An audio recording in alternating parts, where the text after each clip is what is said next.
What's going on, everybody? Welcome to the Real Moves podcast. My name is Jonathan Gonzalez, and I'm here with... I'm Jeff Luna. And today we are in the presence of a phenomenal real estate agent who I think is primarily in the commercial sector, if I'm not mistaken, right? Mr. Richard Rodriguez of Revival Estates. What's going on, Richard? Talk to me, man. Pleasure to be here. Yeah, Yes, sir. Yes, sir. It's good to have you on, man. So tell us, for anybody who doesn't know who you are, where you're from, what you do. I mean, take us back. Where'd you grow up even? Take us down memory lane. Yeah. How'd you get into business, all that? So, born and raised here, Southern California, here in the 562 area. So, the city of Norwalk is where I was originally born in South Central. Moved to Norwalk when I was about 8 years old. Went to Gar High School in Cerritos, Artesia area. So really grew up in a melting pot with a lot of different cultures, and something that I'm very grateful for. Now looking back, that I had the opportunity to surround myself with so many different cultures, and still to this day, even where we're sitting at today here in La Mirada, it's very diverse. Right. So, now I'm 27 years old. I've been in the real estate industry for about 8 years now. Toured around during college. I had opportunity to intern for a title company, which got me in. Crazy how I got that job through Craigslist, actually. No way. Yeah, Craigslist. So shout out to Craigslist. Craigslist. I don't know if people if it's still creating opportunities for people the way it did for me, but it got me into the real estate industry. And from there, I went on to a lending company, just doing marketing stuff, and had the idea to get licensed as soon as I graduated. Nice. So what really set that off for you? You go to this title company, you go to the lending company. Are you seeing people getting fat checks and hey, I want a piece, or what was it that hey, I want to get in here? What made you do that? Yeah, so it was a little bit of that. It was a little bit of that, but it was more so the quality of people who were getting the fat checks, the quality of people who had the power really that led the whole transaction. Right, it was boots on the ground. The agents are the ones who started a deal and had to finish it. And everybody was working to get that deal finished for that individual, because for a title company, the agent's the client, right? Right. Therefore, they got to support him, he or she. And I saw the quality of people, nothing against the people, but I thought, and I've always thought this, if they could do it, I could do it. Yeah. And as soon as I went to the lending company, I was already in my subconscious, it was already there that I think this is something that I could do, and I could probably do a lot better than these people. Nice. And you started, I mean, you say you're 27, but to me, you have the demeanor of someone who's been in the game for 27 years, so was that something that, you've always had, that demeanor, that aura of you, how you're just really mature, or is that something that you just has grown on you since you've been in the business? Definitely from the business. I've always had confidence in myself and my abilities, and pushed myself to new heights. Never was really scared to try something that I wasn't comfortable or felt that I could do. But definitely in the industry, surrounding myself just in the nature of dealing with other brokers, older. In most cases, they were older than me and still are older than me. Just picking up certain gems from them, and in that process, I believe it has matured me quite a bit, and that's just another blessing that comes out of just being in the industry. Yeah. So it seems like you're a big people person, right? So you had people around you in business that kind of guided you, and then you mentioned being around different cultures growing up. How did growing up, seeing different cultures, you're growing up, you're Hispanic, and then you have the black community around you, you have Asians around you, you have all these different communities. How did that help shape you, who you are today? How do you think that you see that? It made me very adaptable. Now I'm very aware of these certain cultures, of their norms, the way they communicate, the way they see economy, the way they see food, the way they see family, the way they see life. And it made me, at the time when I was first encountering these different cultures, it gave me the ability to be able to adapt to them. Maybe at first I was not aware of how to communicate with them, etc. But now I do. Yeah. Because of that experience that I have. So the adaptability aspect of it. And I think that's something that I've always carried, it just got amplified by being around these different cultures. Yeah, in for this sure. melting pot. For sure. And So- I think it's a trait that, man, it's so important here in Southern California specifically, but just even around the world as you travel, you start to see different cultures. You're not just stuck in one ideology of how life should be. Mm-hmm. So when you first got into business, Richard, what you said you worked for a title company, got your real estate license. What was like your first company, and how'd you find them, and how was that experience? And so the first brokerage I signed with was Keller Williams. I found them through a mentor who was helping me get started, teaching me. I was doing open houses before I even got licensed. Just hungry to learn, hungry to get my hands dirty.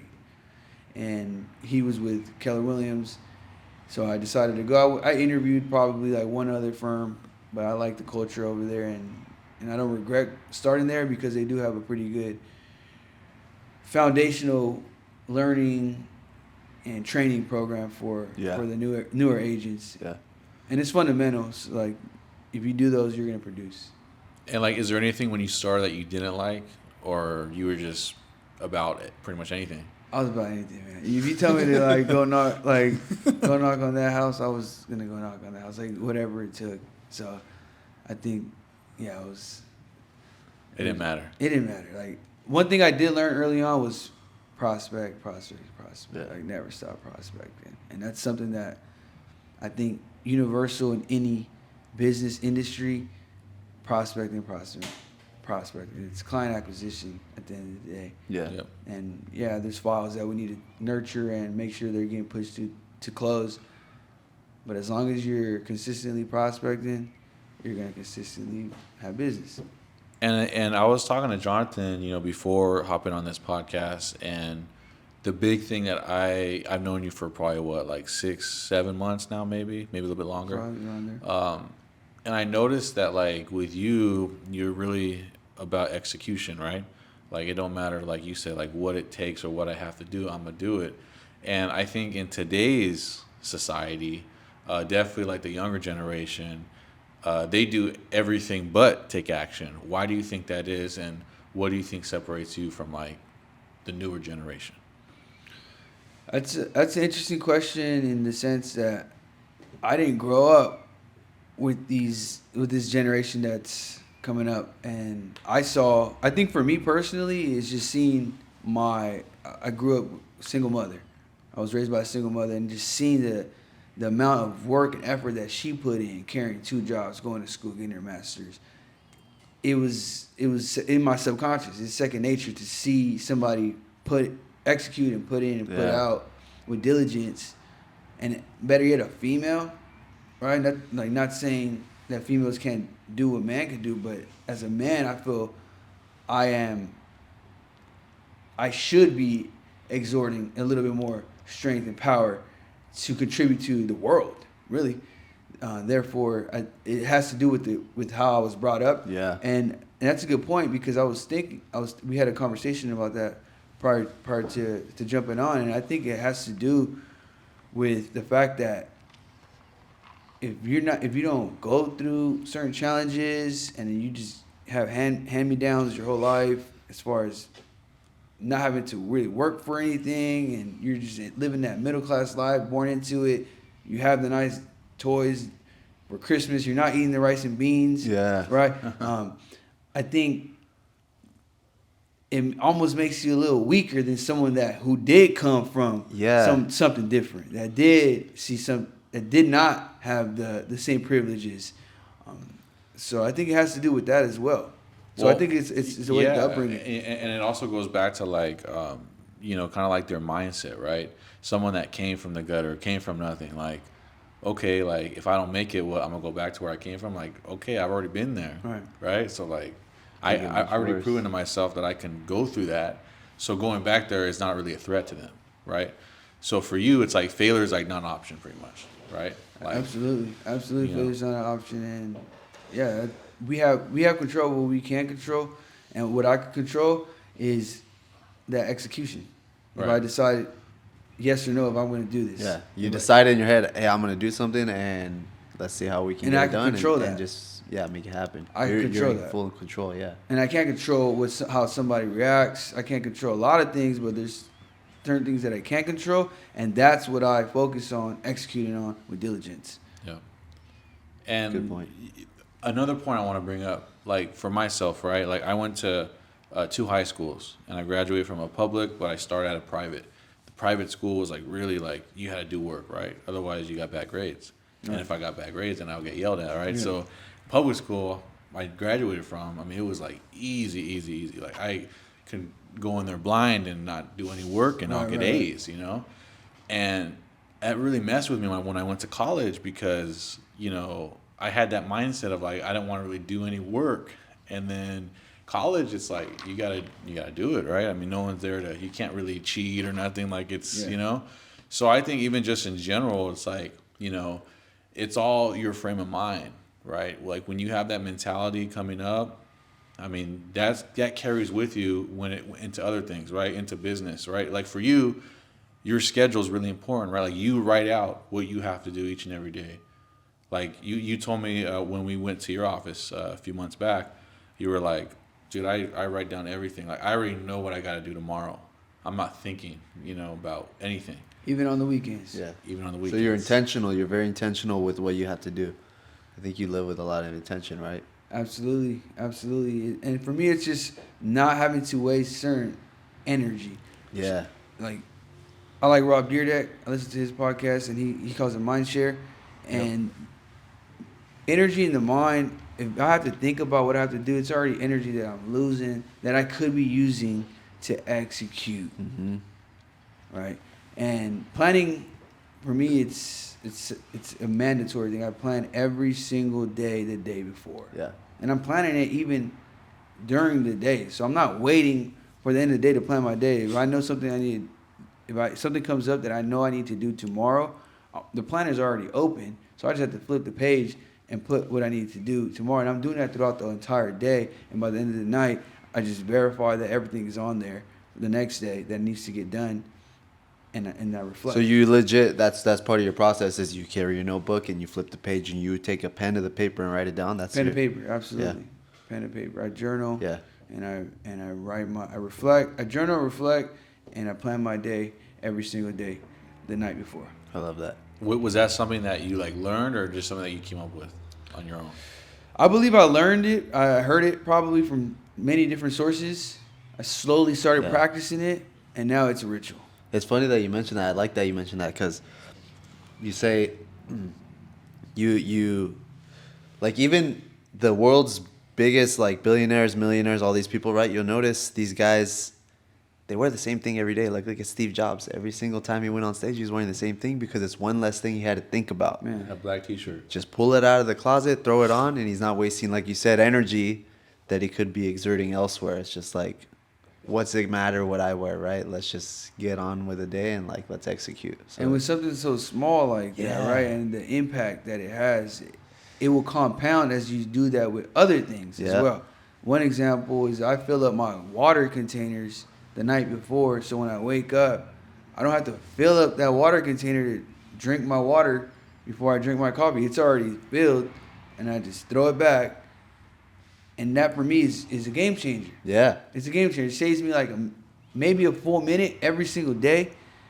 And that's one less thing that I have to worry about because I know that the morning is critical for me and I need to execute. So absolutely. I love that. So like you bringing that up is funny because I started my routine the beginning of this year too. And I've been on that. So like I fill up my water at night and all those little things are a game changer. So I have my own little routine, but take us through yours. So like, you wake up in the morning, what's the first thing that's going on? So first thing. What time do you get up though? So alarm goes up at 4:45. Okay. 4:45, and I'm already consciously like I'm already up. Like I already know it's time. I feel it. I'm well rested. It's go time. I go to sleep about 9 o'clock now. 9 o'clock. So I'm getting some good rest. 4:45, wake up immediately. Just touch my wife. And just thank God. Like I pray. She's still not fully even awake, but she's getting up shortly, like very shortly, minutes after I get up. And I just pray. Just thank God, like for her and for safety, everything, health, everything. Everything. Just a quick prayer. And when I get up, go straight to the water, and I turn on the coffee, get the coffee. I drink about, I don't know how many ounces of water, but it's a good amount. I would say probably like 16 ounces, so it's a lot of water that I'm taking. I get my coffee, go straight to my office, home office, open up my computer, and I'm doing a Bible study. So I'm tapping into the Word. I'm reflecting, so I'm meditating as I'm reflecting on how that scripture is correlating to my current life. And then I go immediately into a written prayer. The written prayer is something that's been super powerful for me. Like, we could all pray out loud. We could pray in our heads. We could pray silently. A written prayer has been extremely powerful for me. So I start with my gratitude to God.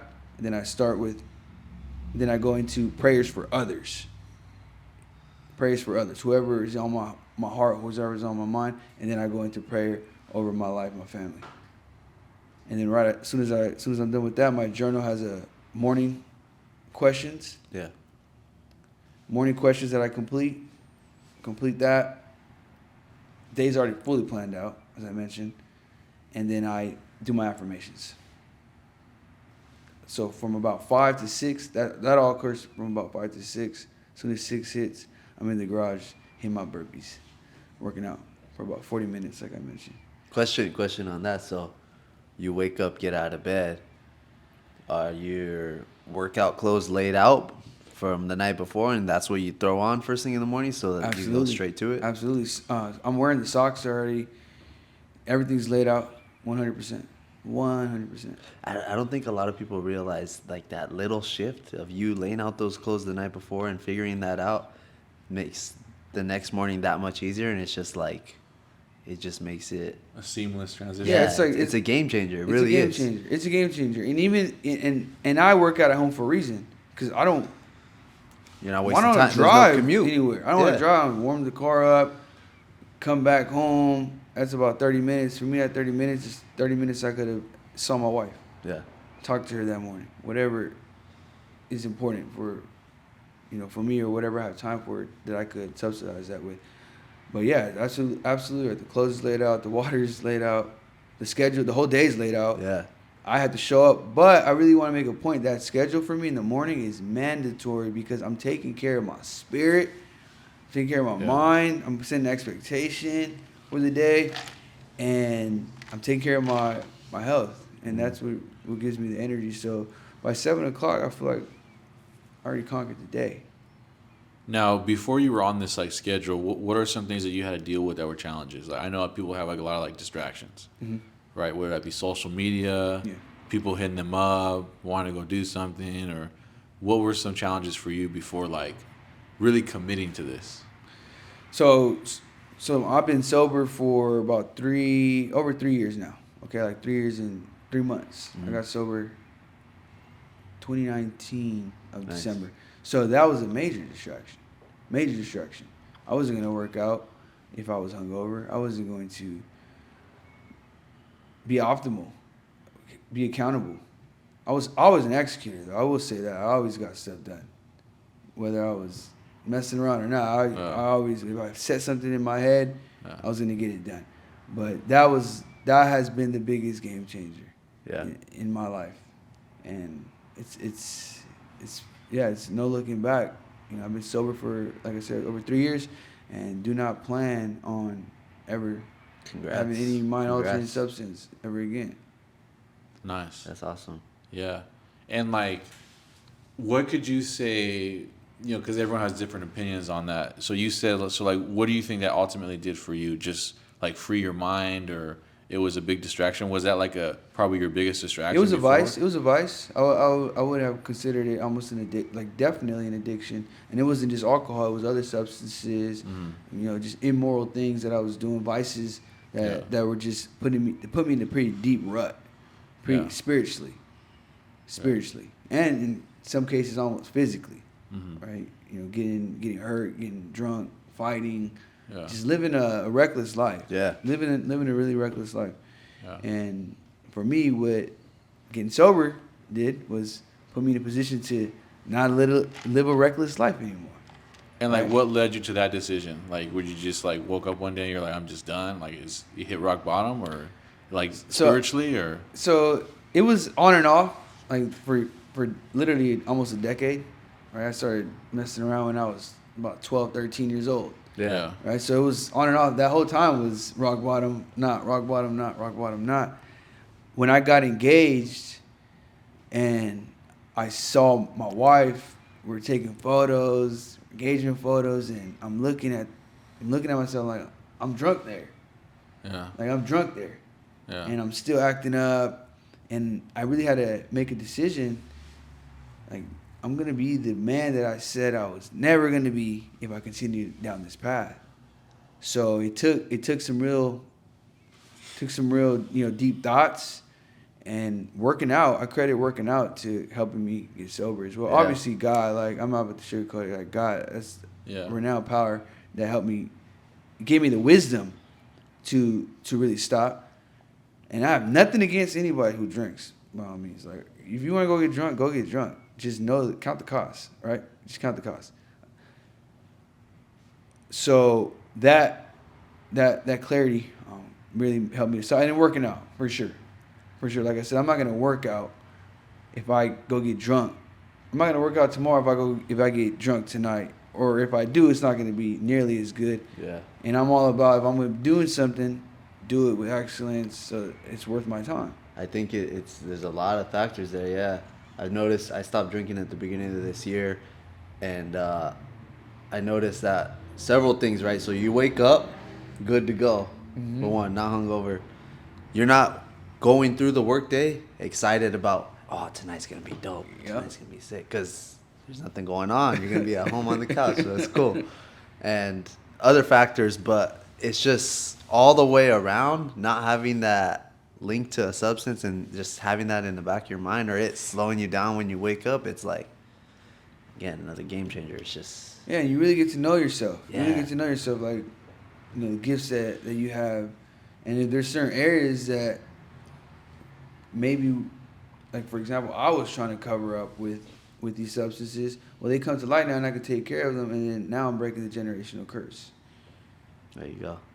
So that's been the biggest thing, biggest distraction, for sure. I think for me, with like in regards to drinking, like, I'll have a drink, but like, how you guys said, like, when you guys went out, did you guys like go out to get drunk? Like that was like the goal? Oh yeah. Yeah. Back in the day, yeah. Yeah. See, like for me, like I never been that guy. Yeah. Like I'll go have a drink with you or two, but I'll never get drunk. I noticed that about you. Yeah, you're right. I will never get like, I just don't have a need for that, right? And like, people around me when I was younger, they got addicted to certain things, substances, drinking, right, going out, and I've never been that person to get addicted, like to wake up and I say, oh, I need that today. It's never been me. Right. So it's never been like an issue of mine. But I see where you guys are coming from. Like, yeah, that could definitely. For you, it was a social thing. It's just like. Yeah, definitely a social thing. And have I got drunk? Yeah, of course. Right. Have I got hungover? Yeah, it sucks. I'm like dehydrated. I can't even function, right, the next day. So that's why I really don't get drunk, Right. But yeah, I will have a drink here and there, for networking stuff, purposes. Like, like Richard, I don't have anything against people who drink. Like, it's fine. Like, I drank pretty much my whole 20s up until now, right? But now I think I've made the decision to where my drinks are going to be more intentional. Like, I'll socialize. I like to have a drink and socialize. Maybe I'll just wait till my birthday. Maybe I'll just wait till my mom's birthday. Something like that, where I'm not going to be doing it every single weekend for the simple fact that it's Saturday, Right. That's just not it anymore. So it's just got to be more intentional, and I think as long as you balance it out, and I think you'll be cool. 100%. And like I said, I have no problem being around people who are drinking. There's no need for me to go to a bar, so I probably won't be at a bar. But if I was at a bar, I'd be fine. Yeah. And like you said, what was the thought process before going in? Yeah, I'm ready. Like, I'm ready. I was ready for that Saturday. Yeah, your dancing shoes on. So for me, it's seeing the other side, and I consider myself an extremist. So if I've already tasted what life looks like and what I could produce when I'm sober minded, and what comes out of that, I'm only gonna want to taste that. I'm an extremist for the good things in life. And before it wasn't. It was for the bad things. Right. So back to the schedule. Back to the working out. Like I push myself to do as much as I can because that's just how I'm wired. Yeah. That's just how I'm wired. And I know that it's gonna produce something out of it. It's gonna compound into something. And I'm sure everybody wants to see the best version of themselves and what their life could produce. I would hope so. And I sure do. Right.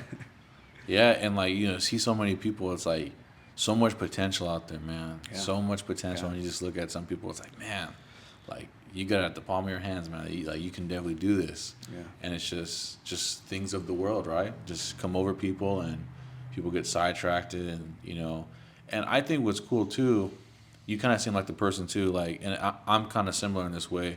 It's like someone tells you to do something a certain way. You kind of had that mindset of like, it don't matter how you did it. I'm gonna do it, and I'm gonna make my own decision on how it works out. I'm gonna write my own book.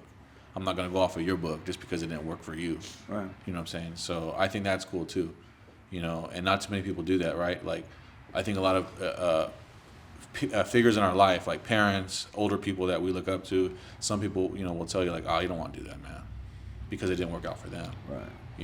And I just think it's cool how you just like go out there and you don't really listen to the noise. Make it your own. Yeah, man. Yeah, like I'm sure even with you, right? Like how many people told you like, oh, is that really real business? Yeah. Can you really be a photographer and make real money, right? Oh, how's that little video thing going? Yeah. Oh, we're doing fine now. Don't worry about it. Oh yeah. But take us back to your schedule. So you worked out 6, finish up, take a shower by about 7. Where do you go from there? So from 6 to 6:40, got it in. 7. Yeah, when I get in back into the house from the garage, it's about right 7, maybe right 6:50. Go straight to a cold shower. My body Cold. shower. Freezing cold. Cold. Really? Look, Yeah. like, So, I still like that cold plunge, like everyone's doing that cold plunge. Yeah, I go straight to it, like because I did it. I started doing it probably maybe about a full year ago. Not because I researched. I still don't know the benefits of it. I was doing it because my body was so hot. Good. It was so hot from how like intense that workout was. I just needed to cool down. I literally needed to cool down because I would walk out even with the cold shower. Once I got out of the shower, I'm still sweating. Mm-hmm. So I needed. So now it's winter time. It was like 40, 45 degrees in the morning. It's a little tougher to do it, but I'm still doing it, and it does wake me up. Yeah. It does, and scientifically, health benefits. Don't know what it does to the muscle. Don't know what it does to the body, but that's just a bonus to what it does for me when I started doing it. So jump in the shower, get ready, have my breakfast. Wife's already cooked breakfast. Wonderful wife. Get you a beautiful wife that's on board with your vision and plan. I mean, man, I'm serious. Like your spouse it's going to either. Curious on that, real quick. Go ahead. You guys decide together, like what's gonna be made, or that's on her to just decide. Breakfast is the same, bro. 2 eggs over medium, salad, tomatoes, and she makes this concoction, a smoothie. I don't know what's in there, but it's a bunch of good stuff in there. Yeah, so same breakfast every single morning, and then a half avocado. Hot sauce? No hot sauce. Not for breakfast. Too early. No. And he's like, you sure with the over medium? Bro? With the over medium? No hot sauce. No hot sauce, man. All right. So breakfast is, again, that goes back to like having to pick your clothes, right? Just don't even think about it. Don't even have to think about breakfast. You just know it's gonna be 2 eggs over medium with a salad, tomatoes, half an avocado. Good to go. And I love it. It sounds good. Every time. I'm hungry right now. Every time. Breakfast, I'm in the office at 8. I'm in the office about 7:45. From about 7:45 to 8, you probably got one. I'm just hitting people up. Like for about 5 minutes when I'm in the office, I'm just hitting people up, sending voicemails, just inspiring them, like just sending love, sending so much love. Oh yeah. Sending so much love. And that's been so, I heard that from someone, I forget who, like reach out, and it's part of the gratitude, but genuinely being grateful for it, whether it be my family, colleague, associate, a cousin, a past client, whoever comes top of mind, I'm hitting them up. Hey, hope you have a solid ass day. Hey, you're perfectly made in the image of God. Like, so about 5 people is my goal. About 5 people. Yeah. And I've been doing that diligently for the past couple months. And when the days that I don't do it, the very few days that I haven't done it, or even if I just send a text and it's not a voice memo, like I just feel a little off. Yeah. Feel a little off. Like, so is a voice memo like a text where you're speaking? No, it's like I'm holding the voice memo button and it projects the audio. So it's sending the audio. Oh, okay. It's not the voice to text. It's yeah. So I want them to hear my energy. Yeah. I want them to hear the spirit. That's sick. And man, the amount of it's like an affirmation. Yeah, for them. I want to bless them. I want to see them Yeah. succeed. I want to see them win. I want to see them have a good day. Because at the end of the day, life is life. If someone was having a bad morning, that for sure is just gonna fucking give it a 180, bro. Like I haven't had one person say, "Why you send me that?" You know, like, it's always love, and it's the gift that I have.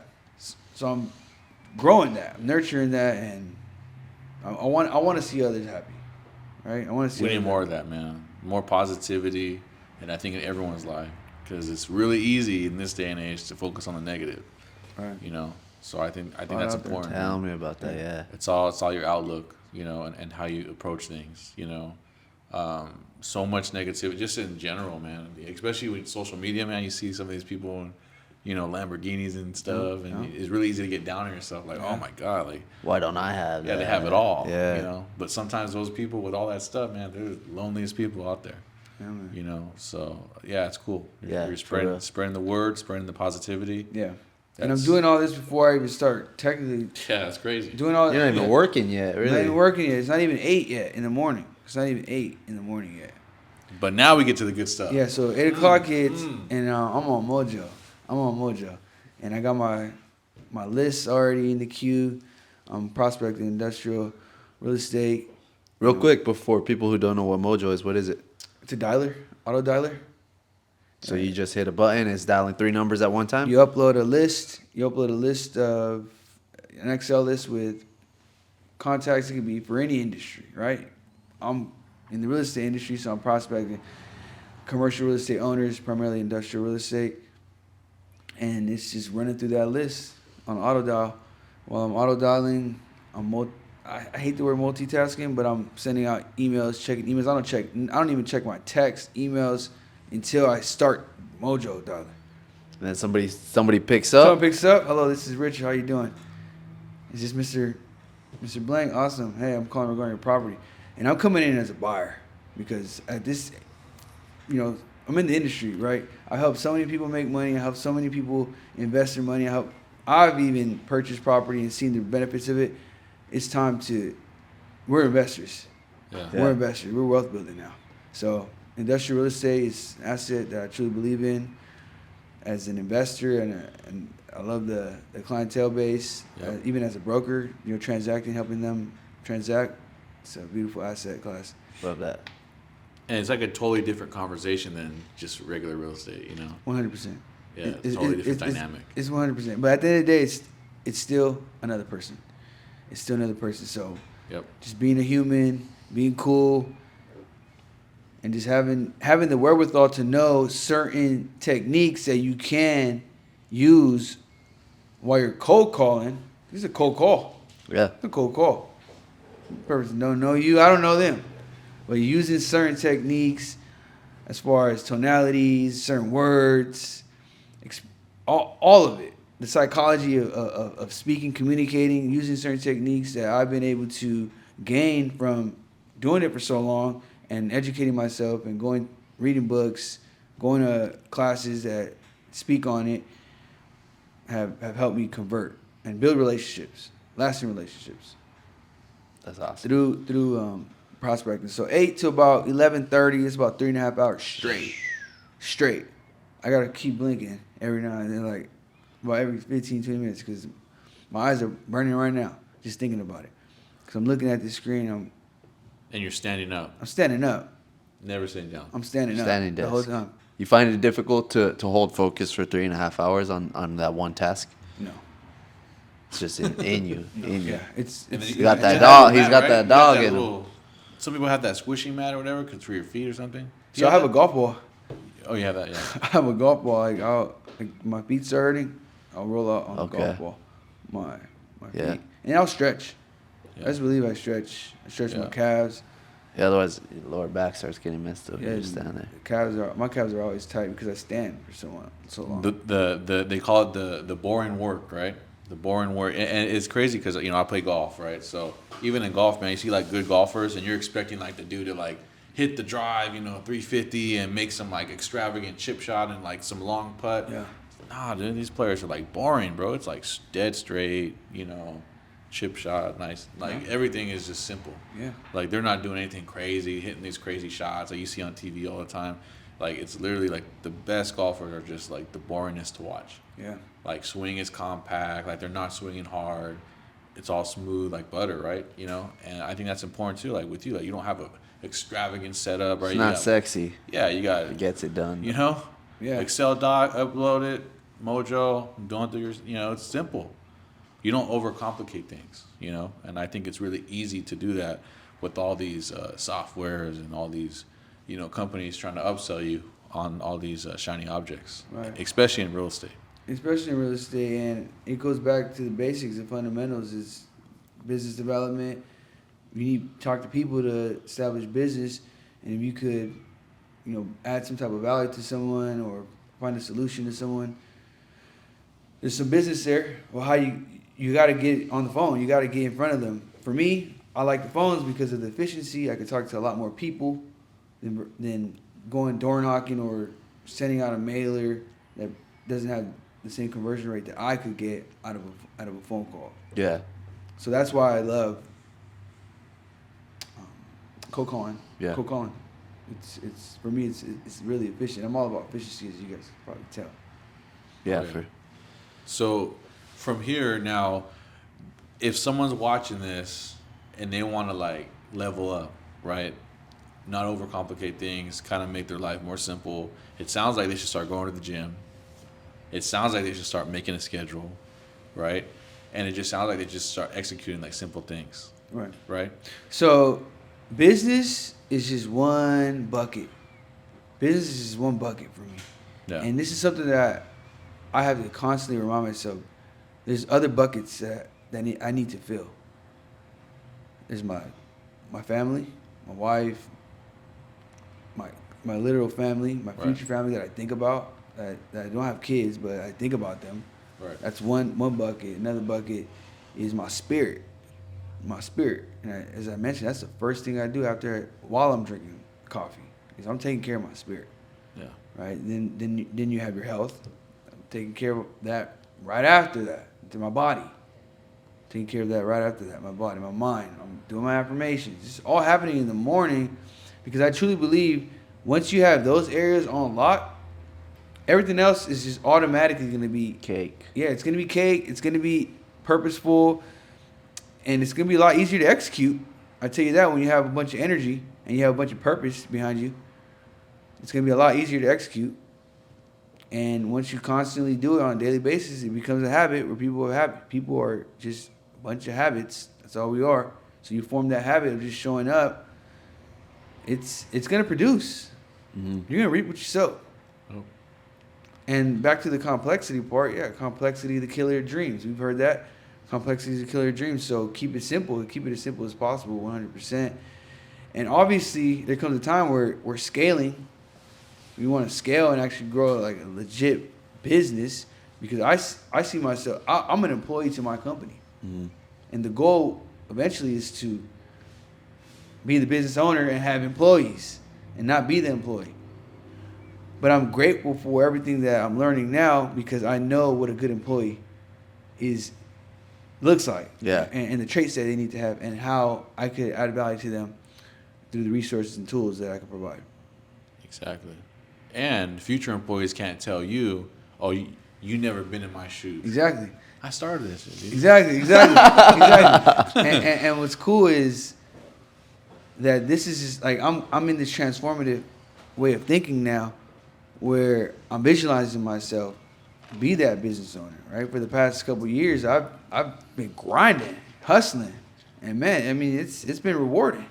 Like it's been rewarding, and mind you, I'm at home at 5 o'clock every single day. So I clock in, right? It's a little past time. I clock in, clock out, and that's done. And I can live with that because I went hard. Like I was focused and concentrated on the task that I was doing. Back to keeping it simple. Like I didn't overcomplicate it. I was there. I was fully present. I wasn't worried about what I was gonna wear. I wasn't worried about who I was gonna call. Run it up. It's already there for me to do. And that, I think, will help people who are struggling with execution. It's just setting it up, planning. Like, I think it's Benjamin Franklin. If you fail to prepare, you're preparing to fail. Simple. That's like a Zig Ziglar quote, huh? That's Ben Frank. That's Ben Frank. Do you read any books, Rich? Oh man, I've been reading a lot lately. What are someone right now that's like, all right, like my mindset has changed from hearing you right now. What are like 3 books that you would recommend, like someone to read, like right now, like do it? For sure, the Bible. Number 2, sure, the Bible. What'd you say? I read. So for sales, we're in sales. So How I Raised Myself from Failure to Success in Selling is a really good book. Don't know the author, man. I feel terrible. Don't know the author, but yellow book. Go on Amazon, support the man, because that's a really good sales book. It's about 50 chapters, maybe 3 pages each. Just short little principles that you could implement immediately. Quick takeaways. Yeah, quick takeaways that you could start implementing immediately on how to be a good, how to transact, and how to transact at a value add level where it's not just your interest, it's you're building a relationship, you're establishing a relationship. And I've been big, as I mentioned, on just wealth creating, being an investor. So Robert Kiyosaki, Rich Dad Poor Dad. Rich Dad Poor Dad, but he has actually a good co-author. Just read the book. I'm blanking on the title, but I'm reading another good one that straight directly from Robert Kiyosaki, Increasing Your Financial IQ. Nice. And like, when do you find time to read? Like, when's your time to dive in? I read in the middle of the day, like during lunch. I'm reading, and I read when I get home, and I read on Sundays. I don't watch TV. Nice. I don't watch no TV. I watch boxing. Today's Friday. There's probably some PBC going on. I'm gonna watch some boxing tonight. But not like the YouTube boxers, right? Like real boxers. No, it's real boxers, bro. You don't want to get in the ring with them. No, these 10 rounds, knock your lights out. I think you should read The Greatest Salesman, that book. Okay. It's a small book too, but you'll for sure like it. It's good. Like, take it back to old times. And it's a really good story. Yeah, books are great. Books are amazing. I see books as mentorship. As mentorship. Everyone is looking for a mentor. Well, go pick up a book. You're getting this individual's ideologies and philosophies for like $13. In some cases, even less. Everyone says, "Oh, I don't like to read." It's like, dude, man, download the Kindle, download the, Even if it's audio, audible. I listen to a bunch of podcasts. Yep. And I read books because I truly believe fulfillment, Tony Robbins, I believe, says this. True fulfillment comes from constant growth, individual growing, and contribution. So that's, how do I get half of that growth? Is by learning. Yeah. And I'm learning things that I'm interested in, that I'm doing on a constant daily basis so that I could be better at that. It's so simple, right? The idea of a book is you're taking somebody's life's work that they're an expert in this one avenue, and you're going super deep, and they're condensing it in 200 pages, and this is everything I learned in my life. Read it, and here's my findings. It's like, fuck, that's pretty. It's a privilege. It's a privilege that we have, and books have been around forever. And mind you, I just started reading about a year ago. And it was a slow process getting in there. I never, up until when I graduated high school, I don't think I ever read a book. I don't think I ever finished a book. Even in college, I probably read maybe one book. Okay. What set that off for you? What was like all right, I'm gonna start reading? What was the trigger? I think it was Mark Cuban or someone that was like, dude, I read books like nonstop.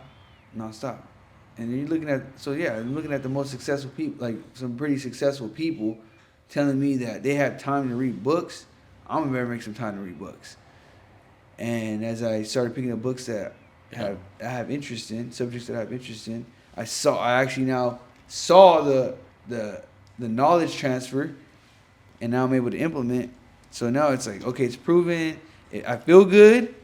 I'm learning, and it's practical. Yeah. Like it's literally affecting my family's life now. Yeah. I'm gonna keep doing it, and I'm gonna do it like an extremist. So I'm gonna read faster. I'm gonna read more, and I'm gonna find more time to make that happen. So it's been a blessing. And then on the opposite side, you're gonna have people who are gonna be like, oh, I really don't have time to read. Man, let me check your screen time on that phone. Let me check that out. Right. So as I mentioned, I don't watch TV, so People make time for what's important in their life, That's right. If you value a certain thing, you're going to make time for it one way or another, if it's important to you. yeah. So I think in this day and age, everybody knows them. Everybody knows how important, how limited time is, but are they willing to sacrifice for what they say they want? Yeah. And I think that's how you know if you're serious about something, man. If you start spending time and money, that's how you know. And if you're not spending time and money on one thing, you ain't serious. Don't even do it because you're not serious about it. I'll go as far as saying, don't even say it. I'm serious because with social media, that's kind of hard for some people. Yeah, because everyone likes to do things one day and say I'm a whatever. I'm a guru. Yeah, exactly. Yeah, it takes what it takes. It takes what it takes. That's another good book. It takes what it takes. During COVID, remember that master class that came out? They had all these experts in different industries, and it was called Master Class, and that Chris Voss had. So I bought it, and that Chris Voss series was pretty good. Hostage Negotiator, Chris Voss. For the Never FBI? split the difference. FBI? CIA? FBI or CIA, I think. Dang. Yeah, dude, crazy.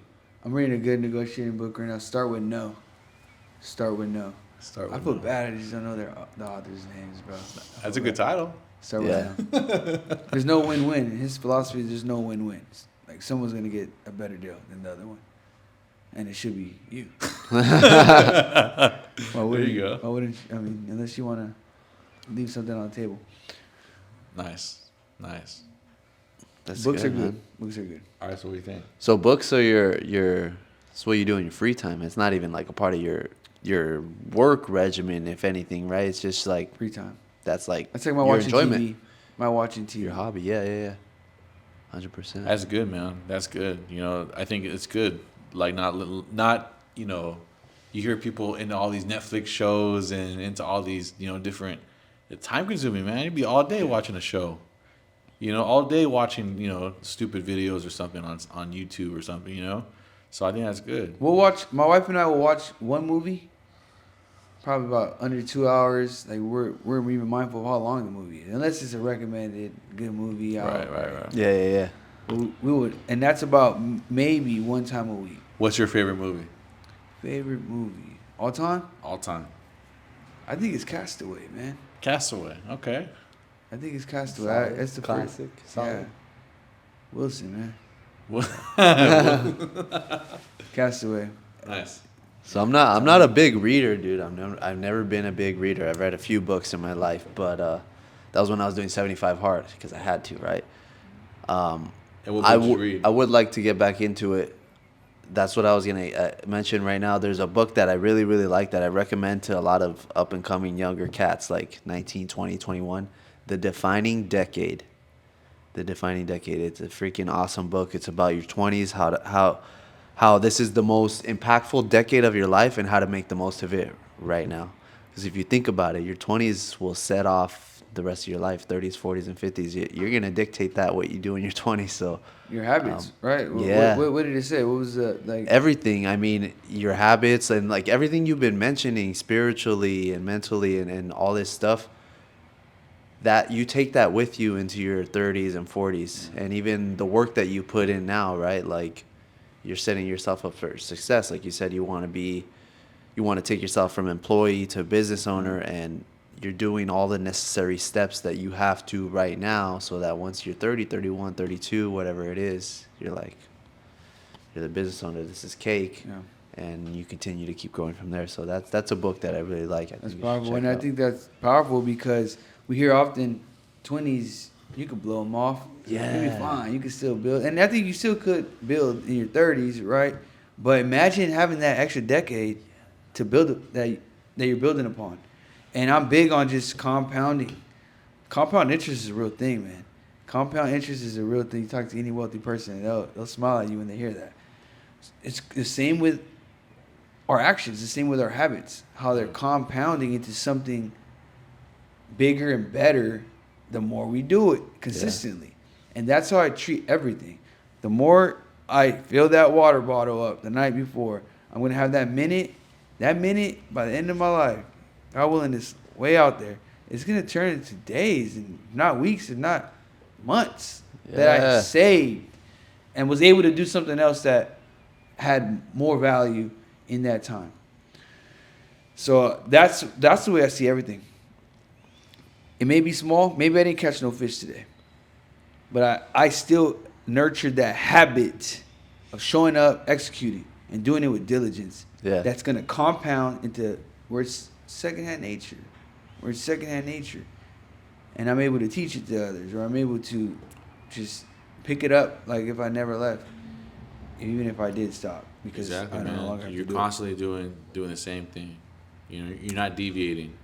Because if you start deviating and doing different shit, you know, here and there, it's like you're never gonna master anything. Right. You know, so you're right. Yeah, even though you didn't win on paper, you still won. Right. Yeah. But we winning on paper still, brother. No, I'm just saying, like for that day. No, for that day. But we still winning on paper. Don't get it twisted. We still winning because we work hard, man. We work hard. We're intentional with our time. We're focused. We're hyper focused, and we're good humans. We're good people. Like we got good intentions. Yeah. And I know God honors that. Yep. For sure. It's a little cheesy. You ever seen that meme though? It's like a miner. It's two miners, right? One over the other. There's one miner who's chipping away at some rock, and he's this far away from some diamonds, right? And he's walking backwards like, this is never gonna get anywhere. He's leaving. Then the guy underneath is like chipping away, excited, like, I'm gonna get there. He's way farther, but the diamonds are farther, but he's gonna get there eventually. So it just goes to show, like, you put in that little bit of effort every single day, and you continue to move forward, whether you caught some fish that day or not, or you got some diamonds that day or not, you're going to get there eventually. It's just, I think it's all about one, execution that you said, right? You're an executioner for sure, and then consistency. Yeah. No, I love that. I love that picture. I agree. I think that is life. And I think what's even more amazing is that person who kept going, yeah, they get to the diamonds, they get to the fish, but the person they became, they have a spirit that's a lot stronger than the one who gave up, who did not get to experience what he was so close to experiencing. And that's where my mind goes now. Business is business. It's always gonna be this. I'm gonna produce because I'm showing up every day. Like I don't have to doubt that. I'm sold on that already. I've already proven that to myself for years. Literally, for years, I've proven that to myself. So now it's like the person I'm becoming. How am I going to react to this situation that maybe bothers me, and how can I grow and not get out of character? Because so that's where my mind is at now. Is who am I becoming? I know I'm going to get to where I want to get to. I already know that. It's just a matter of time. Time hasn't caught up yet. But who am I going to be? And who am I going to be while I'm on my way over there? And I want to be that individual with a big smile, blessing others, and showing and leading by example on what life could be. A joy to be around. That's solid. Yeah. So we'll end on that. I got one last question for you, man, before we let you go. We want to be mindful of your time. This is a question we start to ask every guest at the end of the podcast. So if you could go back, you're 27 now, right? You said your 27-year-old self. So if you can go back right now to go talk to your, let's just say, man, 21-year-old Rich, right? 21-year-old Rich getting into drinking, or even before that, you said you started at 12, young Rich, getting into these bad habits and all this stuff. What would you tell that little 12, 13, 14-year-old kid if you could go back to that time? I'll say God is with you. You're not alone. You're not alone. God is with you. Nice. I like that. Cool. There we go. Solid, guys. Short Well, and sweet. thanks for joining us, man. 100%. Thank you guys for having me. And Absolutely. This was a solid talk. Great Yes. podcast. Thank you guys out there for those still watching. Make sure to like, comment, and subscribe down below, and leave any comments if you have any questions for us or for Mr. Richard over here. Other than that, we'll see you guys later. Peace. Deuces.